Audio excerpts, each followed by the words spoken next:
šalyse tas Ozolas nėra parašęs kiekvieno kūrinio straipsnio. Jisai esi minties, kad jeigu visko žinoma negalima pasakyti, tai geriau patyrėti, bet niekada nesakyti iš to, ko negalvoja. Čia buvo mūsų galva toks nevykas. Dabar ir vienas iš paskutinių jo sumanymų, tai va buvo nepriklausomybės esmė. Aš dabar galiu dar pasakyti, kodėl nepriklausomybės esmė atsirado. Mes lietuviai esame labai įdomiai situacijai. Mes praktiškai, ką žinau, vienintelė valstybė, kuri neturi teisinio istorinio žydėjimo. Mes turim ten, sakysim, istorijos instituto metraštis, tai nepasakyčiau, kad blogas leidinys, bet kadangi ten tik porą šimtų tiražų išeina ir super akademiniais straipsniais pavadinama, vis tiek masiško skaitytojų nepasiekė. Ir jau buvo pagrindinis sumanymas, kad siekti, kad mes turėtume rimtą istorinį žurnalą. Tai reiškia ne tik apie šią laikmetį, kai kam atrodo, kad yra apie nepriklausomybę, tai jau tie metai. Tai kai mes kovėm, čia turim omenyje visą istorinį procesą, kada buvo kovota už Lietuvos nepriklausomybę ir seniaisiais laikais, kada buvo siekiama Lietuvos valstybingumo. Toks būtų sumanymas. Dabar baisiausias tai yra, kad Ozolo šitą idėją nesužlugdo. Mane, pavyzdžiui, šiandien kas be galo nustebino, viena šitie žinia. Čia visi mes žinome, kad Ozolas yra parengęs šitą knygą. Grožinė literatūra, čia gerbiamas Sinevičius sako, skaitęs ir kiti, kad labai gera knyga. Bet mūsų kultūros ministerijos ten kažkokia taryba atsisakė finansuoti. Kad jiems, kai Sventickas, aš klausiu, kodėl, jis sako, man nes neaiškino, pasakė, nereikalinga reikėtų. Jis sako, tikimės, kad iš privačių ir kitų fondų ta knyga vis tiek bus išleista. Tai rodo, kad nepriklausomybės asmeniniams fondas remia Kašausko vadovavimas, bet per maža ir reikia siekti, kad šitas žurnalas plistų ir jis būtų pastoviai, kad nenutrūktų. Dėl to reikalingas finansavimas.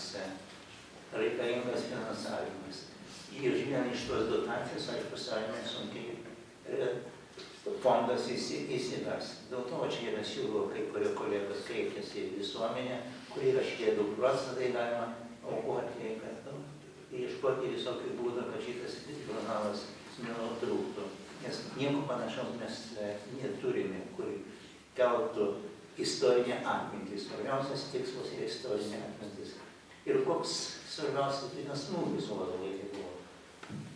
Tai smūgis buvo Seime. Tai yra prieš pat mirtį, jis gal nesužinojo. Jis buvo istorinės atminties įstatymo rengėjas. Tas įstatymas jis buvo, kurį laiką jis tau, kaip ir Seimo būtent šito pirmininko, viskas dabar reikia, baigėsi kadencija, reikia atnaujinti, dabar vilkinamas ir vėl atminėjo. Ir viena iš pseudo istorijų, tokia yra veikėja, kaip jis Šaulienė, kad čia atidėkim. Ir dabar man kilo mintis, kodėl tam baisu, kad įstatymas apie istorinę atmintį. Žinoma, kuris žmogus rašė disertaciją vadovaujamas Burokevičius apie stribų vaidmenį 44 metais kuriant Lietuvą. Nu tai baisu, kad net tas tari disertaciją, nors matau žurnalistai jau atkasi panašių disertacijų. Tai geriau, jokios istorinės atminties nereikia. Istorija prasideda tik nuo mūsų, nesignaistyti į praeitį. Nu, keliamiausia praeitis, tai vat nepriklausomybė. Bet kaip ta nepriklausomybė atsirado? Jau visgi mes žinome, kad nepriklausomybė ne iš karto iškovota. Tai buvo ir bendra istorinė situacija, panašiai visais pasinaudoja. Ozolas kaip tik tas buvo analizuotojas, kuris sugebėjo šiandien, pavyzdžiui, kartais keistai atrodo. Na, aš galbūt pasinaudosiu situaciją, viešinsim šitą istoriją toliau. Sakysime, kadangi man teko dirbti, kad reikia komisija, ten tos komisijos Eismonto ataskaita yra parašyta ataskaita, kad įsisaugojas užkonspiruoti yra, aš skaičiu, kadangi kopiją pasidarė šito dokumentų, 6300 37 agentai, kurie ištikimai dirbs jau nepriklausomai Lietuvoje. Ką jie dirba, aš nežinau, bet matosi, kad jie būtent yra. Kodėl? Nes Eismanto kompanijai ten buvo sudarytas sąrašas. 273 asmenų, kuriuos reiktų pasodinti. Eismantai neišdrįso, vis tik jau galvoja tokį užrašą prie gamintis, bet kad reikia pasodinti už mitingus. Bet aš kodėl šitą prisimenu? Jūs prisimenat, kad Ozoloje, kai Kirsmas už mitingą bandė dabar pasodinti. Jūs prisimenat šitą istoriją. Ir koks būtent šitą argumentas. Ir kas organizatorius? Aš nežinau, ar organizatorius, kuris išvytas iš diplomatinės tarnybos už dokumentų klastojimą. Bet teisės dirbti diplomatiniai tarnybai. Jis ėmėsi klastuoti dokumentus, aš sakau, jau čia nepaslaptis, kadangi visų instancijų, 3 instancijų teismai buvo visi vieningais nuomonės, nuo žemiausios iki aukščiausios, kad šitas pilietis pateikė teismui suklastotą informaciją. Nu, dėka, pasirodo, kai Palaidis seniai nebėra, bet kuris iš bedarbį jį padarė policijos komisaro, jis ir dabar ir toliau šitą žanrų gyvuoja. Sakau, jeigu Eismantas neišdrįso, dėl to sakau, kadangi šitas pilietis, kur televizija pasakė, neminėdamas Ozolo pavardės, bet kai buvo ta byla vedama teisme, atsitikėjo įgaudinti į teismą. Visus sąjūdiečius aš, kaip pasakau, padarysiu tvarką sąjūdiečių. Nu, tai tada kyla klausimas, kodėl tokie įžūlus asmenys gali išpratauti pas mus policiją ir dirbti, klastoti dokumentus ir nebaudžiami. Ir tokius dalykus Ozolas kaip tik pradėjo šitas kelti. Nu, žinoma, nepavyko šitam piliečiui susidoroti su Ozolu čia kai kuriais kitais, bet tai rodo, kad nepriklausomai Lietuvoje atsiranda tokių piliečių ir gali nebaudžiamai. Teismas priima, kad grubiai suklastoti dokumentai. Ir jis išdrįsta kreiptis į teismą, į pirmos instancijos, antros į teismą. Tai va, vadinasi, tai rodo, kad vis tiek istorinę atmintį reikia žadinti. Ir tokia įstatymų buvimas, mano supratimu, yra svarbus, kad galime žadinti istorinę atmintį. Kad istorinė atmintis tai ne ta, kuri ten Gumlauskas parašo, su kokia Putinaitė. Nu, kad tie rašo, aš ne prieš, bet kad būtina ir kita nuomonė. Tam reikalingas žurnalas. Reiškia, mano pagrindinis tikslas pasisakymui įrodyti tokio žurnalo būtinumas. Ir ne tik būtinumas, bet pasiekti, kad jis geresnė sklaida turėtų būti daugiau žinomas. Žinoma, jis turi ateityje daugiau ir valdyti kurčiausius straipsnius ir rasti dokumentiką. Bet dėl krypties man asmeniškai nekyla jokios abejonės, kaip tai reikia išlaikyti. Aš tik. Taip, ačiū. Ir dabar iš tikrųjų gal Eugenijus tada kaip direktorius pasidalins tavo mintimis, kas jau yra padaryta ir kokie dar darbai laukia, ne tik leidybai, bet dar kitus.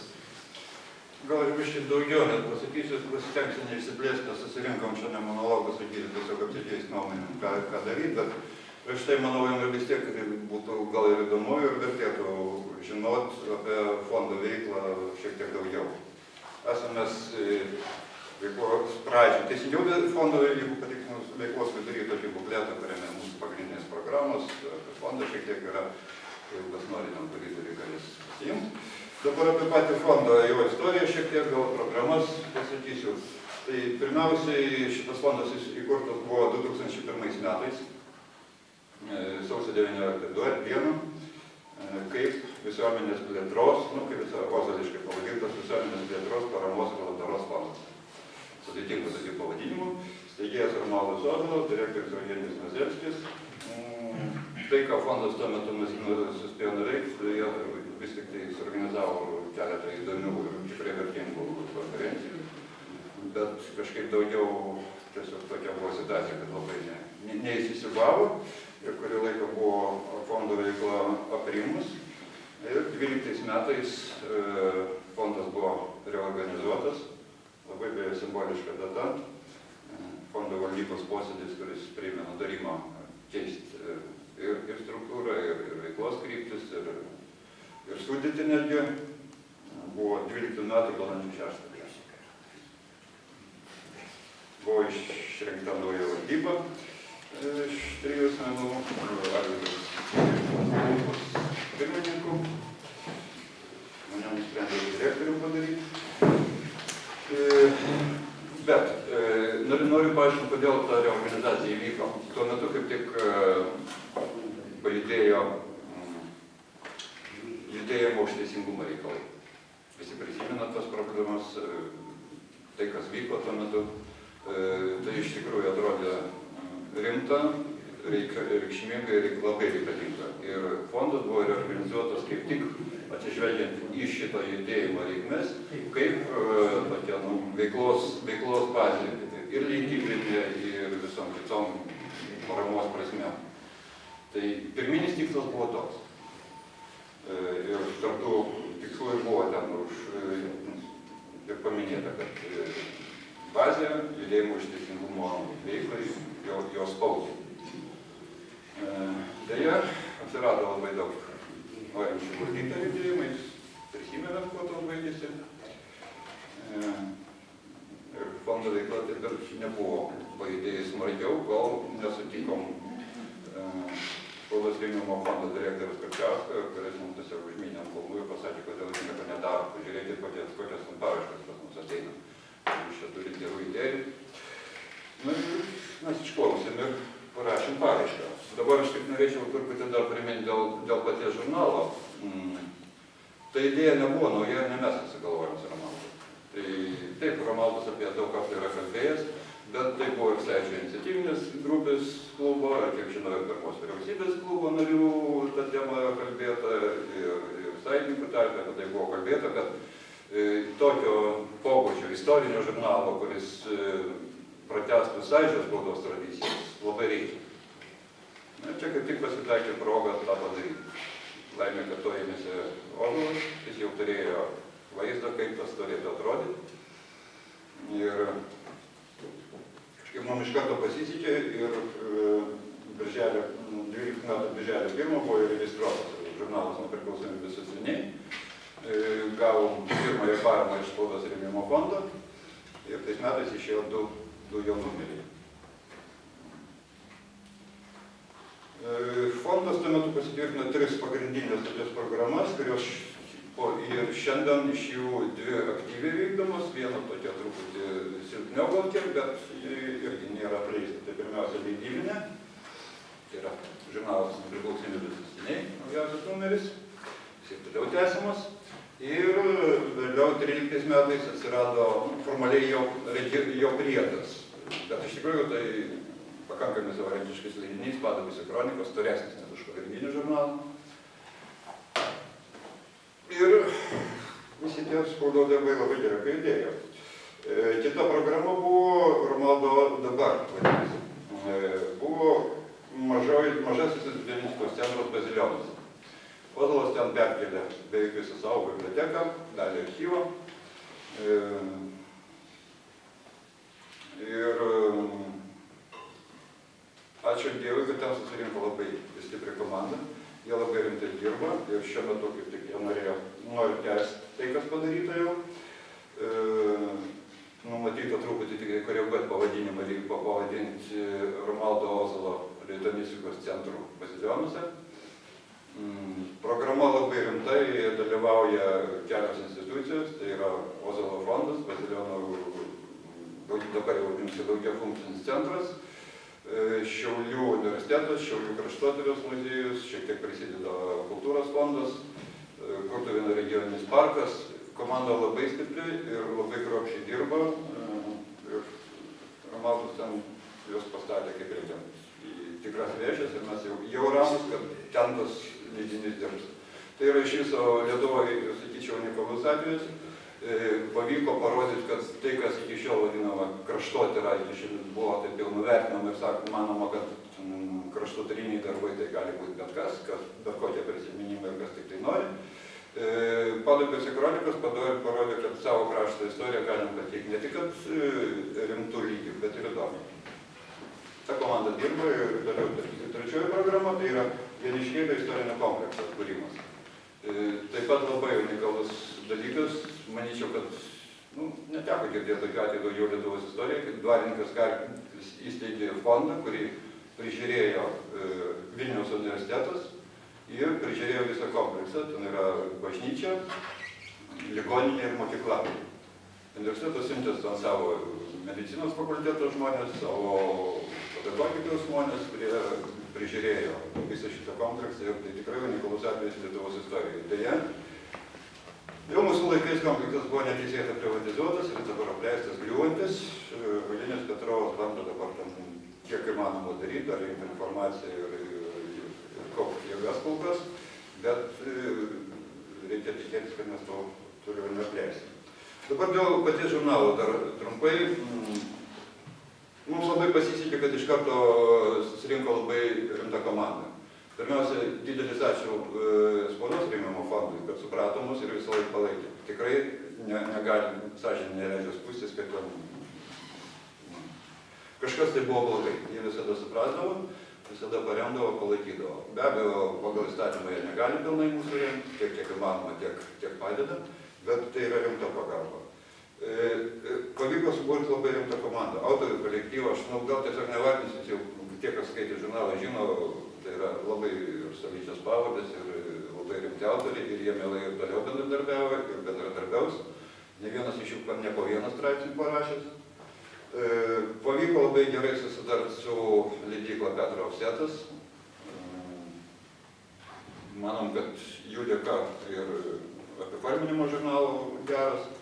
Ir labai didelis ačiū Pedagoginio universiteto edukologijos leidyklai. Keli jų žmonės iš karto įsijungė į mūsų darbą. Tai maketuotoja Laura Petrauskienė, dailininkė Dalia Raicevičiūtė. Jos ir dabar su mumis toliau dirba.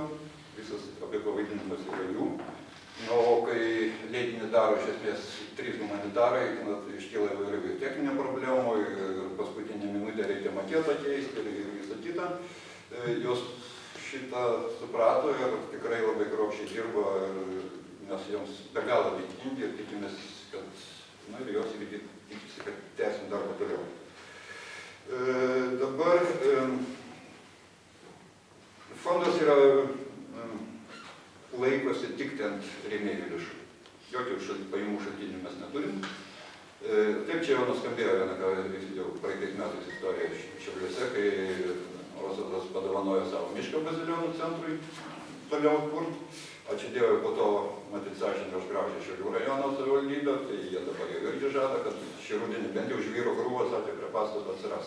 Tai galbūt ir tas pastatas pajudės kažkiek. Dabar apie konkrečius labai dalykus.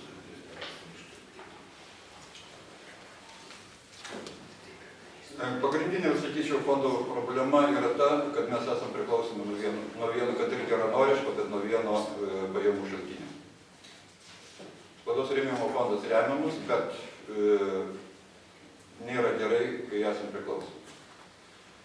Fondo leidybinis, gal taip, neleidybinis, fondo 1/4, kadangi mes skaičiuojam ne mėnesiais, o daugiau ketvirčiais, kadangi kas ketvirtis žurnalas išeina. Tai 1/4 biudžetas yra 3670 eurų. Viso fondo biudžeto yra su mokesčiais, su viskuo. Tai nėra didelis sumas, kaip matot.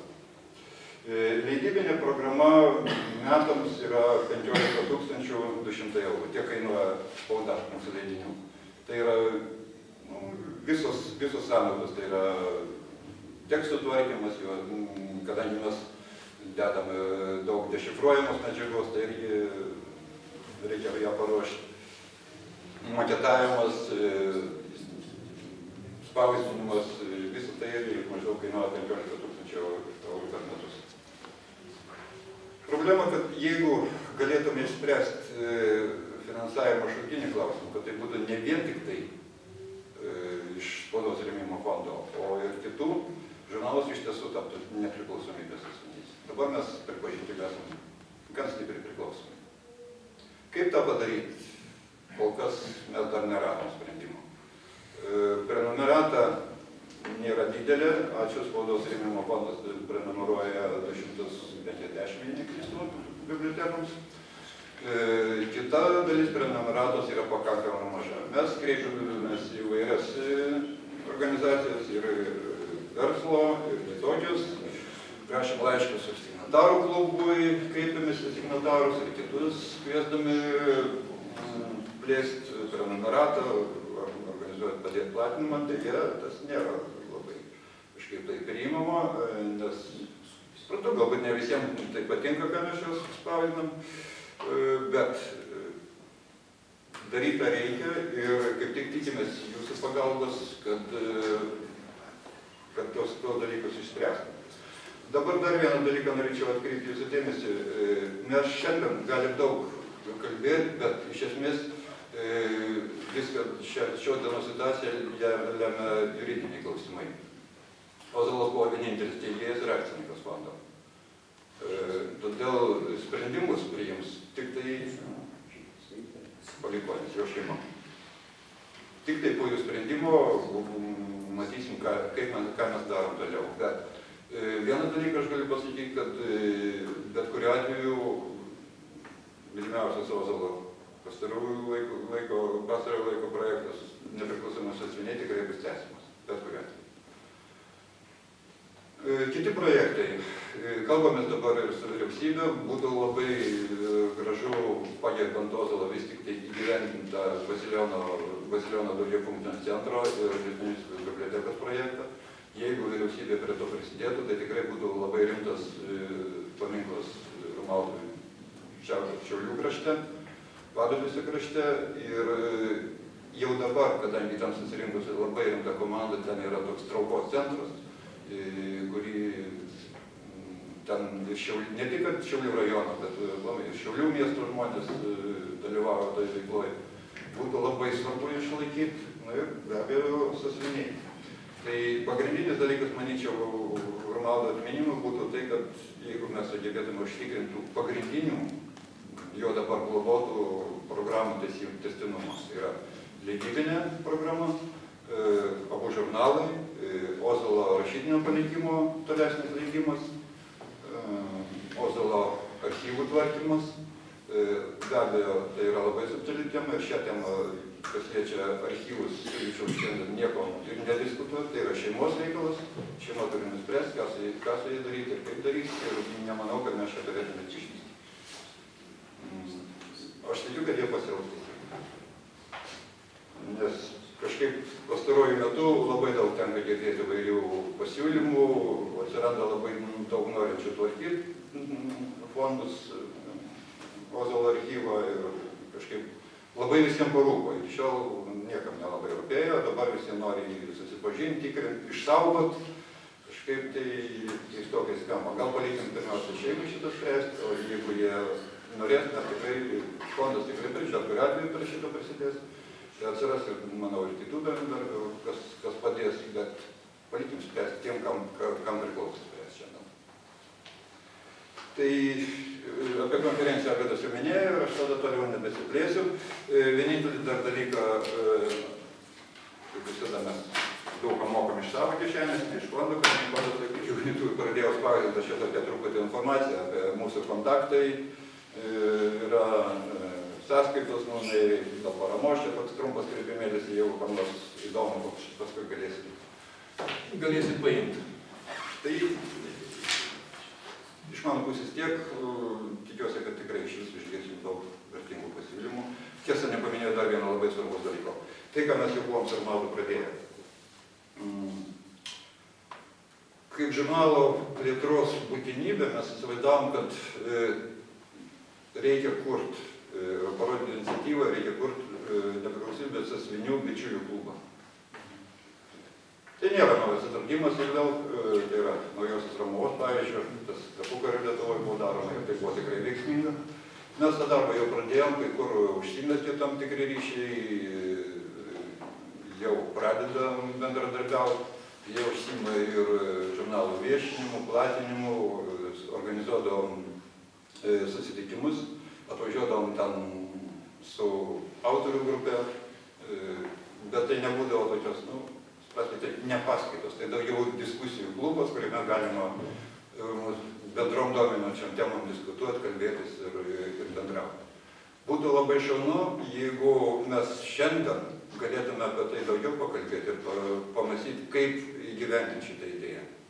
Tai būtų labai rimta parama, žurnalo bičiuliai galėtų prisidėti ir populiarinant žurnalą, ir kaupiant lėšas tolesniai leidybai. Būtume tikrai labai dėkingi už idėjas tą kartą. Ačiū. Ačiū, Eugenijui.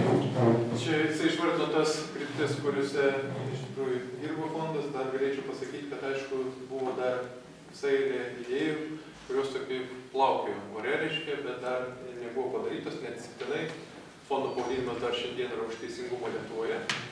Ir Romualdas visą laiką tą įsivaizdavo būtent taip, kaip mes įsivaizdavom C3 ir dar grupė bičiulių reiškia, kaip visuomeninė antikorupcinė iniciatyva, jokia kita. Tiesiog tuo metu paskui kitokių iniciatyvų daug sukilo ir tapo nebeaišku. Mes aišku siūlėm tą dalyką, kad atskirkime, čia yra antikorupcinė iniciatyva, visuomeninė antikorupcinė, FNTT istorija, STT, mokesčiai, neteisėtas praturtėjimas, dar ir kitur yra visokių neteisingumo apraiškų, reiškia, bet mes ant šito einame. Bet nereiškia, buvo toksai bendras laukas paleistas, tas žodis Už teisingumą pradėtas naudoti labai plačiai ir tai, bet pas Romualdą vis tiek buvo ta mintis ir aš galiu pasakyti, kodėl ta mintis buvo. Nežinau, kiek jūsų tą dalyką žino, tačiau būtent jisai yra krikštatėvis ta gražiai prasme, ne blogai prasme, autorius, idėjinis autorius STT atsiradimo Lietuvoje, specialiųjų tyrimų tarnybos. Jisai nagrinėjo tą FTB, federalinio tyrimų tarnybą padėtį, kalbėjo apie tai. Bet ten irgi kaip dažnai būna įsityčiota. Atsimenat, kaip šnekėjo, kokius čia portfelį nešioja, ten tuščia, netuščia, kas ant tose dokumentuose ir panašiai, kai žmogus labai daug tą darė.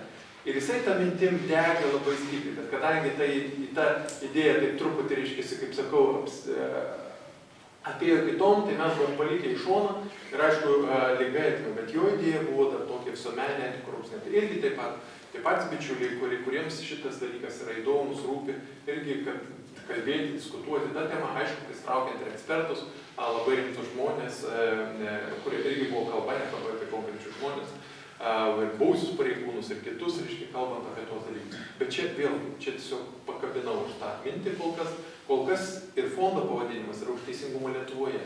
Yra pasvarstymų, kad gal tiesiog būtų Romualdo Ozolo fondas, bet vėlgi, tai yra tik tai pasvarstymai, reiškia, ir idėjos. Dabar tiesiog prieš, kad čia mums tikrai nevesti jokių monologų, galbūt iš tikrųjų tada suteiksim žodį iš karto, gal gerbiamas Albertai, reiškia, pradžioj, kadangi čia buvo paminėta daug žmonių, bet Albertas Nevičius, kaip pirmos vyriausybės ministras, bičiulis, irgi labai daug prisidėjo prie visų šitų paramos dalykų ir visą kitą, ir gal tikrai pačiam tad mins, o paskui tada gerbiamas Šukys. Gal daugiau negu, kad bičiulis čia yra faktiškai dar vienas valdybos narys iš esmės. Tai va. Mano pavardė Albertas Nevičius, kas nežino, teko garbė laimėti 5 pirmose vyriausybėse ir su Romu gan labai artimai bendravom ir kalbėjom. Kartu padarė kelios vyriausybės, teko visus kūčius pragyventi, visas krūvinas sausio dienas ir visokius kitokius linksmus dalykus. Aš prieš pradėdamas gal keletą žodžių pasakysiu, vieną tokį paskaitysiu čia iš Valstiečių laikraščių, tai suradau prezidentės, retai kada tokius, tokiam kaip Ozolui pasakytų žodžius, prologė valstybės, pavadinkime valstybės kūrėjas, tvirtai tikėjus Lietuvos potencialu būti savarankiška ir realia, mąstytojų, nepailstamai ieškojusių laisvos, stiprios ir sėkmingos Lietuvos modelį. Tai buvo Sąjūdžio smegenys, jo autoritetas ir gili mintis padėjo kurti valstybę, kurios siekė mūsų tauta. Ozolo profesija buvo filosofas, bet pašaukimas buvo Lietuva.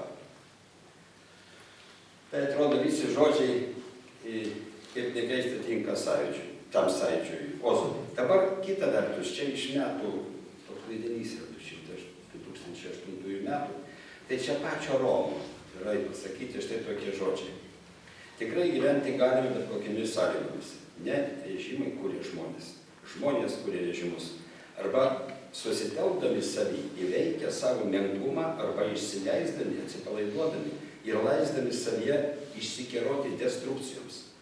Daug blogybių, dėl kurių šiandieną klampojam kaip pelkėje, užsimezgė dar sąjūdyje. Ir nepasakyti šito, tai klimti dar giliau. Neleisiu savo išeiti, bent nepastatę save prie sienos. Lietuvos valstybė gimė iš žodžio, suprask lingvistinės sugestijos, užtat kalbėti apie nepriklausomybę, kažkokią pagoniškos tamentybės liekaną. Man gaila tų žmonių, sakau jiems tiesiai, nieko šiame pasaulyje dar nesuprato, nieko. Nes viskas gimsta iš žodžio, todėl šiandien prašau visų, pasakykite savo žodį. Atsakykite, turim dar mes savo valstybę, ar ne. Ar mūsų nelaimė dar per maža, kad manytume, jog tokiam žodžiu dar nelaikas. Dabar čia iš to galima spręsti, kad buvo žmogus, kuris buvo iki kaulo smegenų, galbūt mano akim žiūrint, ne visai buvo teisus. Aš daugiau toks, kaip rimtas sakyti, technokratinis, technarius, kaip labai lietuviškai gražiai skamba.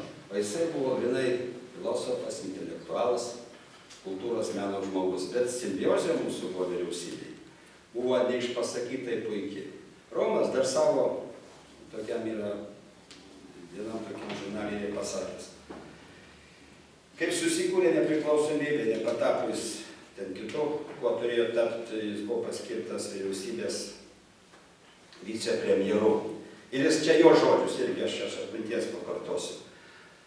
Sąjūdyje aš buvau pagal Landsbergį toks komunistėjantis šiek tiek žmogus, ne visai buvo priimtas prie tikrų sąjūdiečių. Atėjęs į vyriausybę, taip galvoju, kad aš sąjūdietis ir filosofijos pakraipo žmogus, kuris labai sunkiai reiškia savo mintis normalia, šnekamąja kalba. Tai vat Romo žodžiai, čia vat yra pašėlis yra parašyta. Ir man tas sakys ir stovi, pirmos dienos tikrai buvo suprat, bet mes paskui jis rašo. Porą mėnesių praėjus, užgriuvus blokadomis ir viskas, mes puikiausiai pradėjome dirbti su vyriausybė, su daugeliu iš jų tapom artimi bičiuliais ir didžiuojuos, kad man teko dirbti tokioj bendruomeniai. Tai va čia Ozolas, citatos pabaiga. Ir teko prisiminti